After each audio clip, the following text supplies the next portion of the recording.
Bienvenue à tous, bienvenue dans ce nouveau Steve Up. Donc c'est le cinquième. C'est un plaisir que de vous recevoir sur ce webinar. Donc c'est le webinar mensuel de Steve Media. Aujourd'hui, on s'attaque à un sujet très concret. Comment faire émerger sa marque e-commerce dans un monde où Google, GPT, Perplexity deviennent les nouveaux moteurs d'achat. Donc aujourd'hui, j'ai la chance d'accueillir deux personnes, Charlie et Thibaut de chez Steve Media. Charlie, est-ce que je peux te laisser te présenter, s'il te plaît? Oui, grand plaisir. Merci beaucoup pour l'invitation. Et bien, du coup, moi, je suis fondateur de l'agence Calis, expert uniquement sur Shopify en SEO. Donc, on monte des stratégies spéciales pour les e-commerce qui ont fait leurs preuves et qui marchent super bien en SEO. Donc, on a monté l'agence en 2019. Voilà, à l'époque, on mettait un peu les mains dans Shopify quand c'était encore trop mystique. Et du coup, avec Abdel Webseller pour ceux qui connaissent, je ne vais pas me tenter à prononcer son nom en entier. On a bien démocratisé du coup le SEO sur Shopify. On a sorti pas mal de tutos et aujourd'hui, on voit que ça a porté ses fruits parce qu'il y a vraiment de belles choses qui se font sur Shopify. Donc voilà, quoi dire de plus? Je te laisse la parole. Et Thibaut, je peux te laisser te présenter? Ouais, écoute, donc moi, je travaille chez Steve Media, donc comme Antoine, sur la partie notoriété, je suis en charge du pôle notoriété. Donc l'idée, c'est de développer des campagnes pour augmenter la portée, augmenter la visibilité de la marque et surtout développer l'image de marque. Et l'autre axe qu'on travaille énormément quand même sur le pôle notoriété, c'est évidemment travailler des stratégies qui puissent être totalement complémentaires de la stratégie de netlinking qu'on a pu développer en amont avec le client, histoire, toujours pareil, de créer des synergies, d'avoir de la cohérence un peu sur tous les aspects pour être le plus performant possible pour gagner de la visibilité, quoi. Donc voilà. Très bien. Charlie, est-ce que tu peux nous poser un petit peu le décor, nous expliquer ce qui a changé pour un site Shopify entre 2023 et 2025? C'est ça. Quand on arrive en 2019, là, c'est vrai que on a commencé vraiment à mettre les mains dedans et du coup, il y a beaucoup de sujets SEO qui étaient problématiques. Il y avait des duplications de pages, du dust sur des URL produits et collections qui avaient deux URL pour la même page. Pas possibilité d'éditer le robot TXT. Il y avait plein de choses qui ne permettaient pas encore à Shopify d'être assez performant, de pousser. Nous, on aime bien sur WordPress mettre les mains dans le cambouis et c'est ce qu'on aime sur le SEO sur WordPress. Mais avec Shopify, c'était un peu plus difficile. Et c'est vrai, il y a Kevin Dindig en 2020 qui est arrivé en Head of SEO chez Shopify. Et il a commencé à dire, les gars, il y a plein de trucs qui vont pas si on veut être à la hauteur des concurrents. Et il a commencé à permettre de pouvoir éditer le robot TXT, de pouvoir trouver des solutions sur plusieurs problématiques. Et les Anglais s'y sont mis bien aussi à pouvoir partager plein de tutos, etc. Donc on a fait des merveilles. Après, bon, c'est vrai qu'on parle plus que de Shopify aujourd'hui. Alors pourquoi? Bon, il faut le dire déjà que Shopify, là, ils sont en train de rattraper PrestaShop. PrestaShop en France a 27% de part de marché, Shopify 20%. WooCommerce reste toujours à la tête, mais au niveau mondial, Shopify est deuxième, bien devant PrestaShop. Donc, les Français préfèrent encore PrestaShop aujourd'hui. C'est vrai que Shopify, c'est un SaaS. Par contre, ce qui est intéressant, c'est qu'ils poussent vraiment loin leur service. C'est que du coup, par exemple, le checkout, c'est un des meilleurs checkout du e-commerce. C'est prouvé sur Shopify Checkout, justement, sur le site officiel. Il montre qu'une stat, plus 15% de taux de conversion que les autres CMS. Et pourquoi? C'est parce que quand on arrive sur leur checkout, qui est en train de devenir, ils l'ont bloqué, on ne peut plus vraiment l'éditer à part rajouter de l'upsell, etc. Mais c'est le même checkout pour tout le monde, donc c'est en train de devenir la norme. Les clients commencent à avoir l'habitude de ce checkout. C'est plus simple pour eux de savoir où cliquer, comment acheter plus facilement. Tu peux moins mettre ta patte et commencer à personnaliser dans tous les sens et finalement le client parfois il s'y retrouve plus. Donc grâce à ça, grâce à la partie sécurité, grâce à la partie des serveurs, au niveau on a une meilleure vitesse de chargement. Voilà, c'est eux qui gèrent leur solution, mais ils l'optimisent au max. Donc quand on veut un e-commerce performant et se lancer rapidement pour vendre des produits, beaucoup de personnes choisissent Shopify, et tant mieux pour nous. Voilà. Et également, bien, ils ont fait des beaux partenariats, comme on le voit avec OpenAI. Là, ils sont en train de pouvoir synchroniser du coup, les flux produits des e-commerçants dans OpenAI. Donc, on va pouvoir acheter bientôt, on espère, directement les produits sur ChatGPT des boutiques Shopify.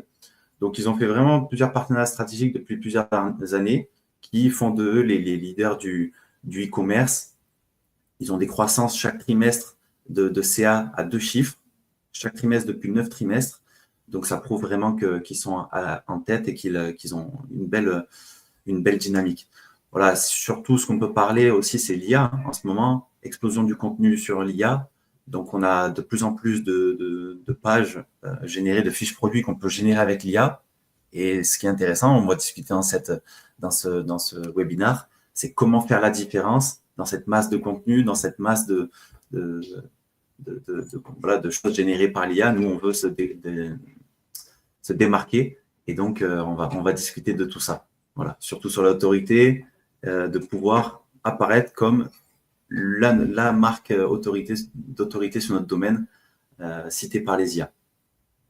Voilà, je pense que j'ai posé une petite base et on peut c'est intéressant les partenariats dont tu parles, là, que Shopify est en train de nouer aussi avec les LLM, parce que en fait, finalement, le but un peu des LLM, c'est de réduire ton parcours de recherche. Donc, ça veut dire que finalement, les fiches produits, elles peuvent être directement insérées dans une réponse à terme.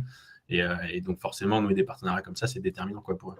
Et tu vois, j'en ai pas parlé aussi, mais les développeurs sont très contents sur Shopify parce que Shopify est à la pointe de la technologie de ce qui se fait en ce moment au niveau du développement.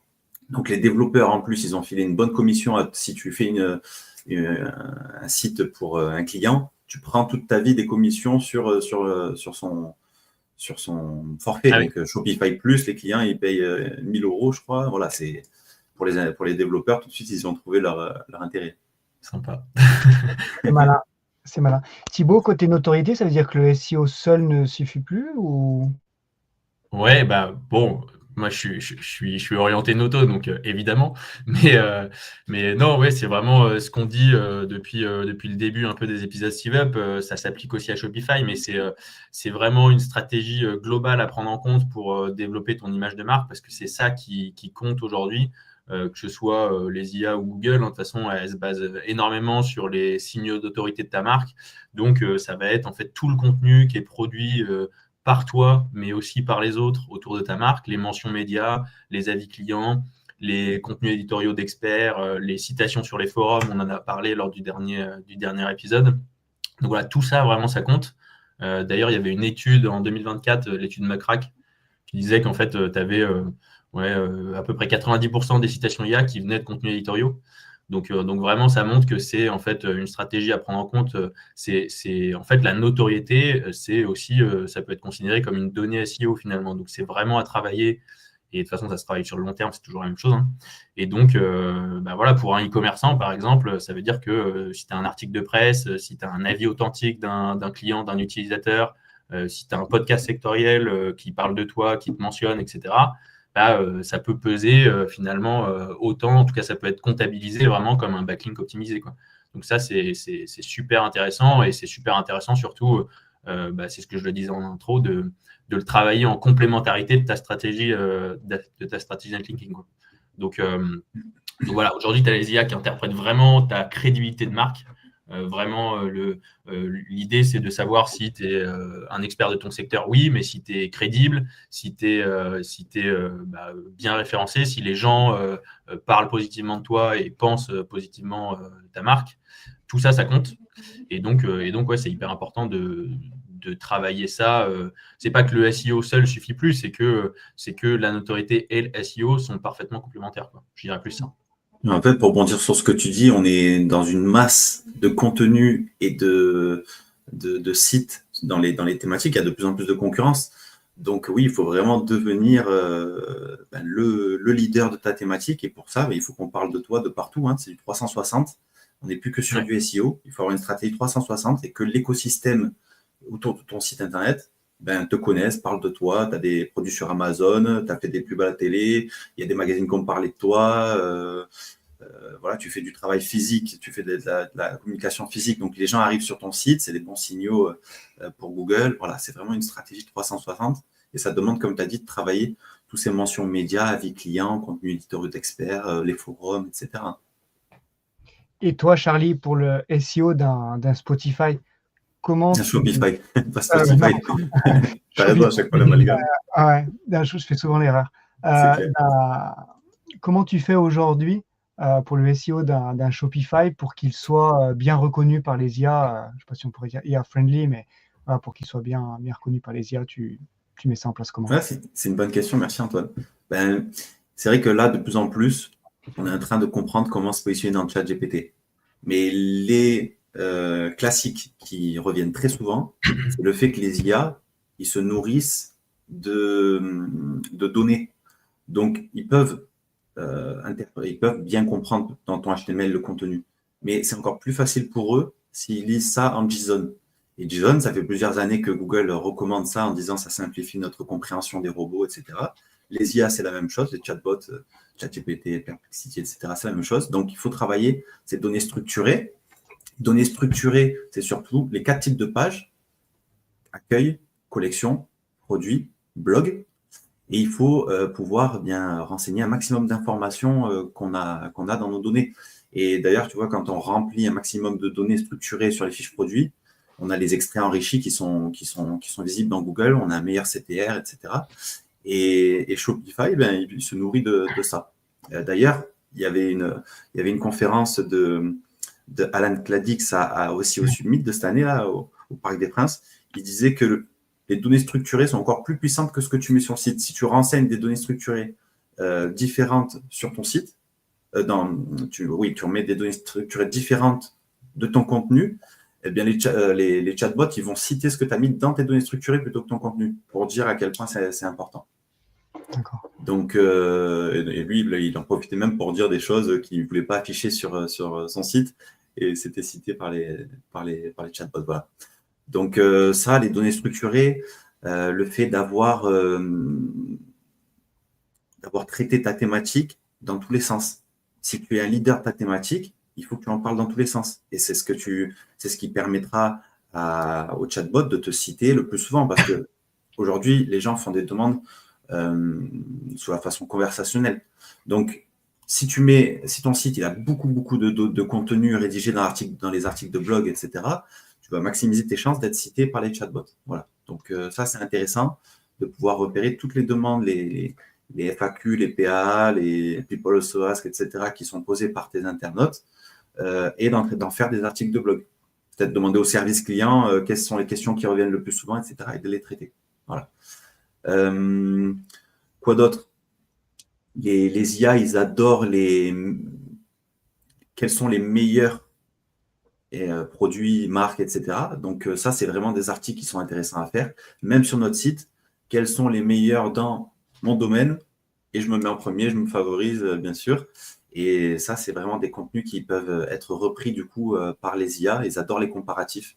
Donc autant commencer par notre site pour dire du bien de nous, parce que c'est tout là l'intérêt, c'est que les IA parlent en bien de nous et nous citent le plus régulièrement avec ce qu'on veut dire. Voilà. Donc après, la façon de rédiger aussi dans les contenus, elle a changé. Hein. On veut une réponse rapide. Les IA, ils vont pas... ça fonctionne par chunk, donc ils veulent des réponses, des contenus clairs, des paragraphes clairs. Voilà. Un sous-titre, une question, la réponse rapide. On ne part pas dans tous les sens à faire parler d'autres sujets. On répond à cette question et on passe à un autre sous-titre. Donc, il faut une structure dans les chaînes qui soit hyper bien détaillée, qu'on puisse simplement, en ouvrant nos balises à chaîne, comprendre ce que le contenu va dire. Et si on fait comme ça marche très bien. Voilà. Liste à puce, tableau, images, etc. Voilà. Les IA adorent tout ça. Et Thibaut, la Noto vient renforcer tout cela, c'est ça?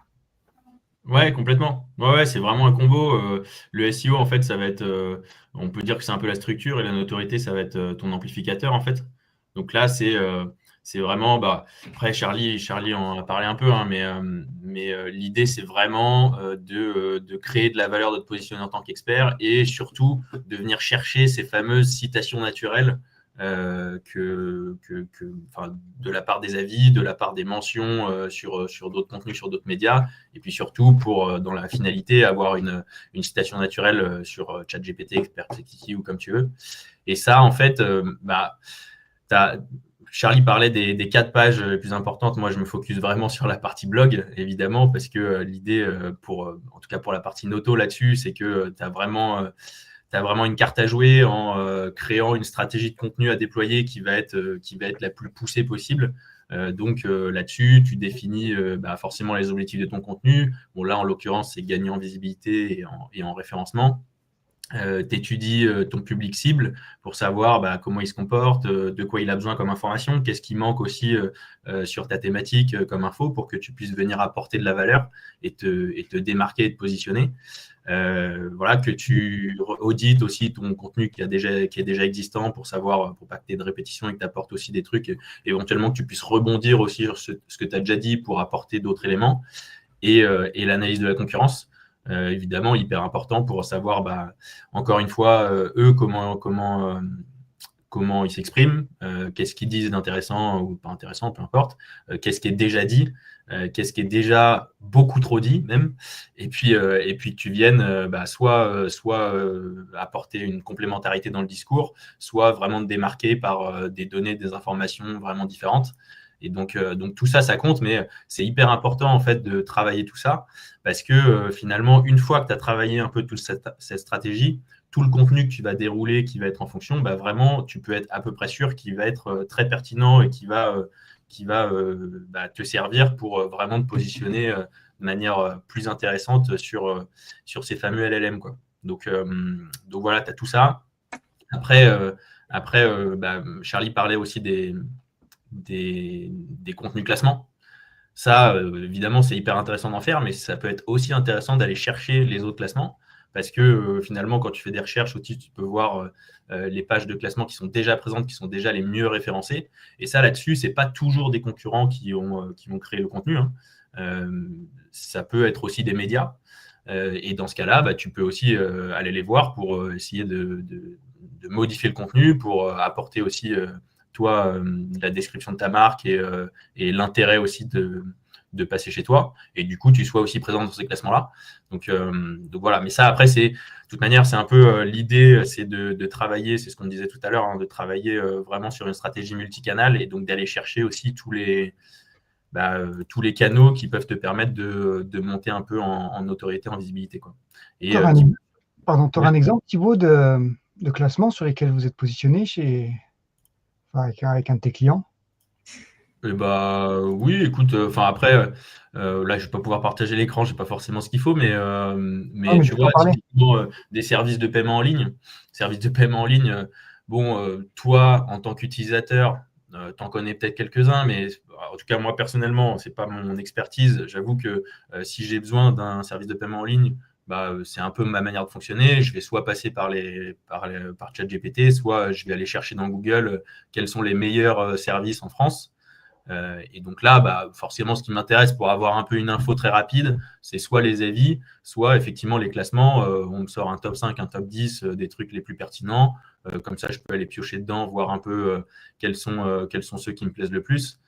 Et donc là, c'est hyper intéressant d'être présent dans ces contenus-là parce que du coup, forcément, pour un mec qui n'est pas trop initié sur le secteur et qui cherche, donc en fait, c'est quasiment un lead parce qu'il est déjà intéressé par le service et il te cherche, mais il ne te connaît pas. Donc là, c'est hyper intéressant d'être sur ces contenus-là, quoi. Et puis, plus tu es cité sur des comparatifs, plus ta marque ressort sur les comparatifs, plus tu auras de chances d'être cité par les chatbots, hein. Ouais, donc, nous, pour de la citation chatbot, on fait uniquement du comparatif, c'est ce qui marche le mieux. Ouais. Charlie, tu veux compléter ce qu'a dit Thibaut sur ta partie? Oui, je voulais parler un petit peu de netlinking, 100% SEO, du backlink à part entière. Je voulais un petit peu parler de la stratégie qui diffère en fonction d'un site, s'il est nouveau et s'il est déjà bien établi. Voilà, chez Kali, ce qu'on recommande, si c'est un site neuf, c'est d'aller chercher l'autorité, rapidement gagner de l'autorité. Donc, les liens médias sont à favoriser parce que Google leur fait confiance. Et du coup, si on veut être cité un maximum de fois par les chatbots et qu'on veut que Google nous fasse confiance, eh bien, on va aller chercher des beaux liens dans notre thématique ou des liens médias assez généralistes, mais voilà, des liens un peu plus de qualité. Et si on couple ça avec une régularité dans la campagne de netlinking, on va chercher du lien thématisé un peu moins cher, mais régulièrement, les deux associés, c'est vraiment un super départ pour une marque. D'ailleurs, on a un exemple, c'est Peau Douce. Ils faisaient c'est les premiers à avoir fait des couches-culottes jetables en France. Et ils ont arrêté la marque dans les années 2000. Ils ont été rachetés. Et là, ils ont relancé la marque il y a quelques années, 3-4 ans. Et bien, le fait d'avoir beaucoup parlé d'eux, Peau Douce relance la marque, leur objectif, c'est de faire ça, etc. Ils ont été cités par plein de médias. Et nous, de notre côté, on a fait plein de petits backlinks sur des sites thématisés maman, les forums, etc. Ben, ça a donné un excellent départ. La courbe, elle est en un an, la courbe, elle est droite comme ça. Et ils sont super bien positionnés sur leur mot-clé niche qui est abonnement de couche. Voilà. Donc ça, c'est bien. Par contre, sur les sites qui sont déjà bien établis, voilà, quand on a chez Calis un client qui arrive et que ça fait quelques années déjà qu'il fait du SEO, ce qu'on va plutôt favoriser là, c'est de regarder quelle est la partie de son catalogue qui génère le plus de CA, regarder les mots-clés qu'il a du coup sur ces catégories, peut-être les moins concurrentiels, voilà, et là d'aller vraiment focus uniquement sur cette catégorie, sur ces mots-clés, en faisant soit de l'encre exacte pour cibler le mot-clé business, soit de l'encre avec les mots-clés secondaires, eh bien, pour se positionner également sur les mots-clés secondaires en première position. Et tout ça, vraiment, ça apporte vraiment de bons résultats. Après, sur la partie backlink, on peut parler rapidement de ce que nous, on choisit comme lien. Antoine, je peux en parler rapidement? Oui, bien sûr. Ouais, voilà.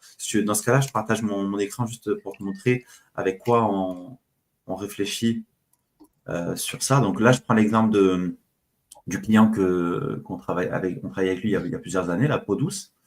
Et quand donc on regarde les concurrents, on va ici sur SEO Observer, cet outil, Competition Checker, et on regarde le nombre de backlinks. Et là, en fait, ça nous permet de savoir qu'il faut faire pas mal de backlinks. Le client, il est là, mais les concurrents, ils en ont beaucoup. Donc, si on prend une moyenne, et si on veut être… Alors là, le premier, c'est un ovni, il est arrivé de l'espace, mais sinon, c'est Biolan qui est premier depuis très longtemps. Ouais, ils ont 80 backlinks. Et les encres, ils n'ont pas eu peur de faire de l'encre exacte. Donc, nous aussi, si on fait de l'encre exacte, ça va passer. Surtout les liens, on peut regarder, est-ce que c'est des liens, la plupart, c'est des liens dans leur thématique qui sont à une centaine, 100, 200 euros, voilà, peut-être un peu plus. Mais on voit qu'ils ont également des liens médias qui viennent les stabiliser sur les mots-clés. Voilà, parce qu'on parle tout à l'heure des comparatifs, ça marche très bien. Et quand on est cité sur des articles comme ça, c'est super bien repris. Et donc, surtout, la stratégie, c'est être régulier dans le lien. Voilà. C'est pour ça en passant par des plateformes comme Steve Media, on leur délègue la stratégie, le budget, et c'est eux qui se chargent de ça. Et on n'a plus qu'à voir les positions monter petit à petit. Donc voilà la stratégie dans l'idée. Je te rejoins complètement là-dessus. Hein. Nous, on dit à nos clients que c'est comme le piano. Il vaut mieux jouer un quart d'heure par jour que de jouer 4 heures une fois par mois. C'est vraiment un travail qui se fait en mode fil rouge, qui se fait sur le long terme. Et il faut aller chercher des liens qui sont quand même qualitatifs pour nous, pour que vraiment c'est un impact côté netlinking. Donc, Charlie, je te rejoins totalement là-dessus. Et c'est intéressant de dire aussi que si on est stable sur la première position, il ne faut pas arrêter, parce que les concurrents, ils vont continuer à faire du lien. Donc, on peut réduire la cadence un petit peu au niveau du budget netlinking sur ce mot-clé en particulier, mais il faut de temps en temps relancer un petit peu du backlink, voilà, pour garder cette position. Super intéressant. Thibaut, toi de ton côté, tu peux nous parler d'un exemple concret de synergie entre SEO et Noto? Ouais, bien sûr. Ouais. Alors, je pensais, on l'a pas mentionné au début de l'épisode, mais surtout, hein, s'il y en a certains qui ont des questions, n'hésitez pas à les poser. On se prendra quelques minutes à la fin pour y répondre. Donc surtout, n'hésitez pas à les poser dès maintenant et on s'en occupera après. Il n'y a pas de problème. Mais oui, écoute, un exemple, celui dont on parle assez régulièrement, on en a parlé on en a parlé au début là, de l'épisode, les formats podcast, par exemple, c'est un truc, nous, qu'on travaille beaucoup en ce moment et qui marche très, très bien pour ce côté synergie. Parce que forcément, tu as un vrai dispositif de notoriété qui te permet de développer ta visibilité de manière très importante parce que c'est des contenus qui sont en général assez travaillés. Tu peux aller chercher vraiment ta niche, la thématique que tu veux sur un podcast qui est déjà établi, qui a déjà une audience, qui est donc très qualifiée. Et là, le dispositif que tu peux mettre en place, donc soit évidemment créer du contenu avec eux, faire un partenariat, faire des mini-séries, faire des épisodes dédiés. Donc là, tu vas vraiment pouvoir développer ton contenu et te positionner en tant qu'expert. Donc, c'est ce qu'on disait tout à l'heure. Après, tu as aussi des dispositifs un peu plus simples, entre guillemets, qui sont du sponsoring pur. Mais même sur le sponsoring pur, c'est super intéressant parce que déjà, en termes d'annonce, c'est du host read. Donc, ce qu'on appelle du host read, c'est l'hôte du podcast qui parle directement de ta marque, qui te présente. Et étant donné que c'est un podcast qui est dans ta thématique, c'est hyper pertinent et donc c'est forcément bien adressé vis-à-vis de l'audience. En plus, c'est des contenus qui sont en général pas du tout skippé par l'audience sur les podcasts, à la différence d'un YouTube ou un truc comme ça où tu vas un peu passer l'annonce. Là, c'est pleinement intégré dans le contenu et c'est surtout pertinent. Donc, les gens, en général, ils sont très, très réceptifs là-dessus. Donc, c'est super intéressant. Et après, tu as toute cette partie texte parce que les podcasts, en général, tu as forcément toujours une description de l'épisode, la thématique que tu adresses, etc. Et donc là, tu viens aussi présenter ta marque, dire que tu es partenaire du contenu et que tu sponsorises l'épisode. Et tu peux mettre un lien dofollow. Et ce lien dofollow, en fait, ce qui est intéressant, c'est que tous tes podcasts, tous les épisodes qui sont publiés, ils sont republiés derrière sur les plateformes annexes, les Spotify, les Ocha, les Amazon Music, tout ce que tu veux. Et derrière, toute cette description, elle est reprise avec les liens. Alors, en fonction des plateformes, les liens, tu as différentes politiques. Tu en as qui sont passés en nofollow, tu en as qui sont conservés en dofollow. Mais au final, tu vois, tu sponsorises un épisode, tu as une vingtaine de retombées derrière, tu as au moins un quart qui est généré en lien dofollow. C'est hyper intéressant, quoi. Et forcément, de toute façon, c'est ce que vous disiez là sur le netlinking, mais c'est exactement la même chose ici. Le travail de longue traîne, c'est toujours la meilleure idée. Et donc, par exemple, si tu fais des dispositifs sur lesquels tu vas travailler ça sur un mois, forcément, en termes de retombées, c'est beaucoup plus intéressant. Et en plus, tu as le message qui est distribué plusieurs fois, qui revient. Et donc, en termes de mémorisation, c'est beaucoup plus intéressant. Donc voilà, ça c'est un peu un type d'exemple. Après, il y en a plein d'autres, mais ça c'est l'exemple un peu le plus classique chez nous au quotidien. Et ça marche très très bien, vraiment. Top. Si je peux enchaîner avec une autre Antoine. Si on a encore le temps, ouais. Ok. Et je rebondis sur ce que tu disais, Thibaut. Si on reste sur une stratégie traditionnelle SEO, technique, contenu, popularité, moi j'ai remarqué que la notoriété du client sur le blog, le fait d'avoir traité tous les sujets de sa thématique, ça lui donne vraiment une pertinence, une notoriété, comme tu disais, intéressante, parce qu'il est tout le temps cité. J'ai un client là dans la thématique du thé, il a traité la thématique dans son ensemble, et quand on regarde les PA sur Google, là, c'est lui qui les a toutes, sur toutes les questions, c'est lui qui les a. Si tu poses une question à ChatGPT, il le cite très très souvent, etc. Et donc c'est intéressant d'avoir bien travaillé la partie contenu. Ouais, et c'est pour ça que c'est complémentaire avec la partie SEO dont tu parlais tout à l'heure, parce qu'en fait, tu as la partie technique, donc ce que tu disais exactement, quel type de structure est privilégiée par les LLM. Est-ce que c'est des listes à puces? Est-ce que c'est des réponses avec des petits paragraphes de 3 lignes? Etc. Et après, tu as le contenu en lui-même, quelles questions les gens vont venir chercher, qu'est-ce qui est le plus demandé. Donc, en fait, combiner les deux, c'est hyper important, quoi. Et le forum, c'est vrai que le forum, ça a repris un peu de sa lumière sur notamment Reddit. Il est vraiment bien cité. Alors des fois on dit là il est moins cité, il est plus cité. Moi je trouve que je vois de plus en plus souvent Reddit, même dans les résultats de Google.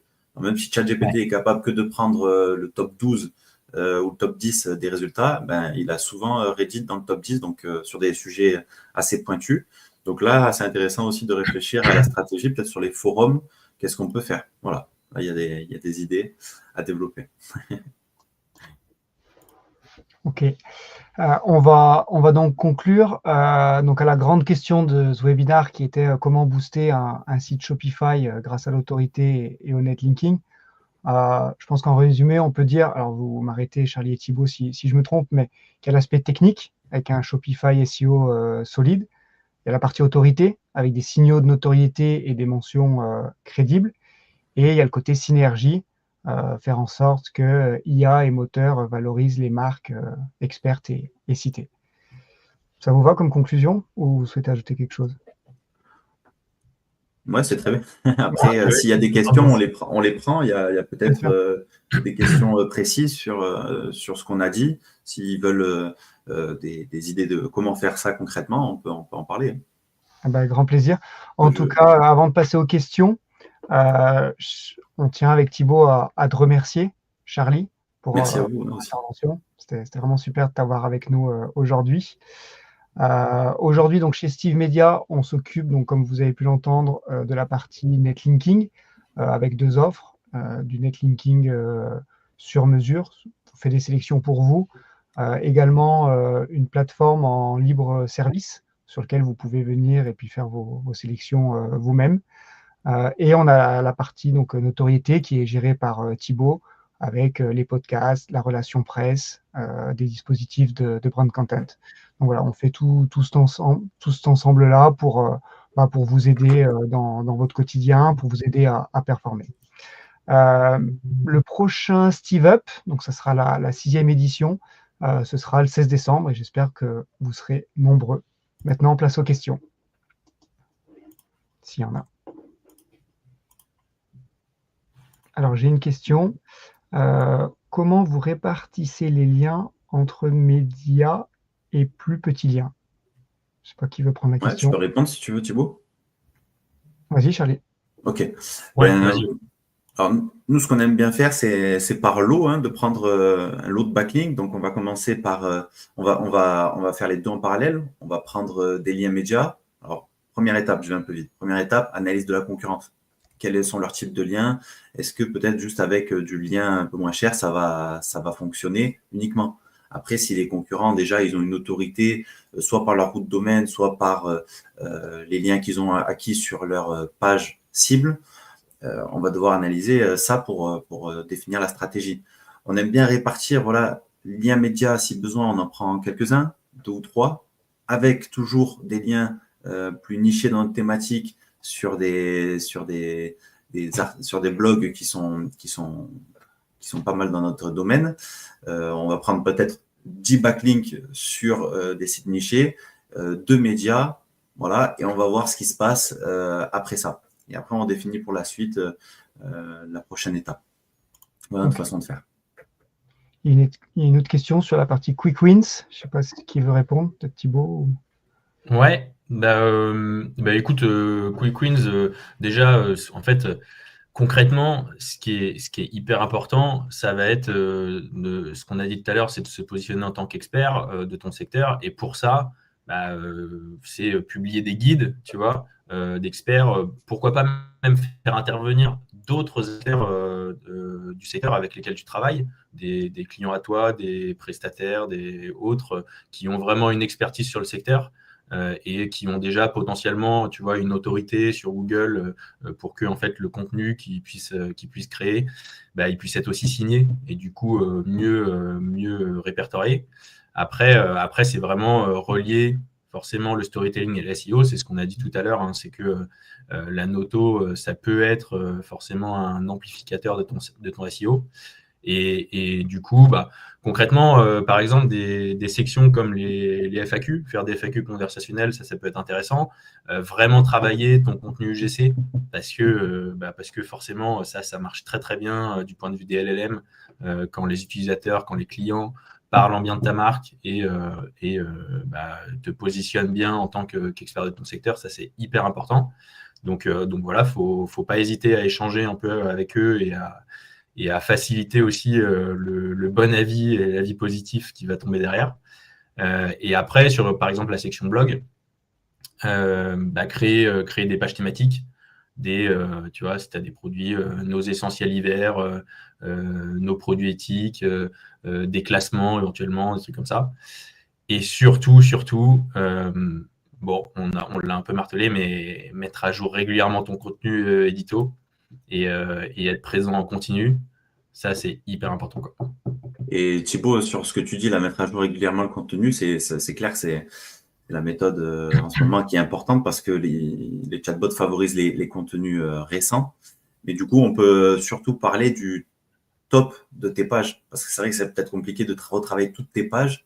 Ouais, bien sûr. Et nous, quand on parle Quick Win, c'est quel est ton top 10, top 20, etc. C'est quoi ton 80-20 dans ta boutique?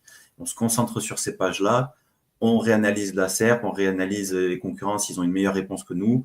On commence tout d'abord par le on-site. Est-ce que ta page répond vraiment à la demande de l'internaute, à son intention de recherche? Et voilà, on retravaille toutes ces pages-là plus finement en parallèle de cette stratégie de contenu éditorial où on va aller chercher toutes les requêtes qui nous manquent, toutes les questions et peut-être les collections, les produits, etc. qui nous manquent pour venir vraiment être le leader voilà, l'acteur d'autorité sur ta thématique. Une autre question, je pense pour Charlie. Comment générer les données structurées sur ma boutique Shopify?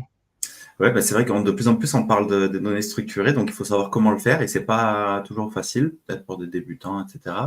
Alors, il y a déjà sur notre blog calis.fr, on a un article de blog qui parle des données structurées, même une vidéo, donc déjà ça peut être une introduction. Après, il y a un chatbot, il y a plusieurs chatbots. En fait, si on peut demander tout simplement à l'IA de venir nous les éditer. On envoie la page, l'URL en question dans le chatbot. On dit, fais-moi des données structurées pour cette page. Sur Calis, on a dit, selon le type de page, qu'est-ce qu'il faut comme données structurées. Donc, vous lui dites, fais-moi des données structurées de ça, ça, ça. Et il va vous les générer. Après, comment les intégrer dans le Shopify? Alors là, c'est soit dans la description de la page, dans l'éditeur de code de la page, en back-office, voilà, pour une page unique. Si c'est pour toutes les pages, si c'est en masse, voilà, je veux générer toutes les données structurées de type product, il va falloir aller dans le code, donc edit code, sur la partie produit, voilà, où est-ce que s'affiche, quel est le template, quelle est la section pour les produits, et d'aller générer du coup le code ici, d'aller le coller et d'utiliser les variables pour que ça puisse être dynamique, que chaque page ait son prix, la variable titre produit, etc. Donc ça, c'est en masse comme ça. Après, pour une page précise, des fois, on passe par le code, mais niveau back-office, dans la description contenu de la page, dans l'éditeur de code, ou alors via carrément le builder, on peut créer une section custom liquide ou custom HTML et de coller notre code JSON dedans. Voilà, c'est les trois façons dont on peut faire. Après, il y a des applications qui existent aussi, JSON LD, for SEO, elle est pas mal. On va écouter un petit billet, mais ça peut être intéressant. Mais sinon, demandez au chatbot et il va vous le faire. Hein. On va conclure. Merci pour toutes ces questions. Pour rappel, donc prochain webinar le 16 décembre, Steve Up, 16 décembre pour le prochain. Un immense merci à Charlie, à toi Thibaut, et on reste disponible côté Steve Media si vous avez des questions par le site, par LinkedIn, par le canal que vous voulez. Et toi Charlie, si les clients, si les prospects veulent le retrouver, si quelqu'un veut échanger avec toi, ouais, ça se passe comment? Ça se passe par ton site, par LinkedIn? Eh bien, sur LinkedIn, pas de souci, c'est très bien, je pourrais répondre aux questions précisément. Si c'est pour un accompagnement, du coup, sur une stratégie SEO, vous pouvez aller sur calis.fr/contact et là, on fera un appel d'une demi-heure pour analyser ensemble quels sont vos besoins. Sinon, LinkedIn, Twitter, il doit y avoir un lien qui traîne pour même me contacter sur WhatsApp si vous arrivez à fouiner un peu. Okay. Voilà, en tout cas, merci infiniment pour le webinaire aujourd'hui que je pense sera très utile pour les clients sur Shopify. Merci à toi, Charlie. Merci à tous. Belle journée. Allez, belle journée. Bye.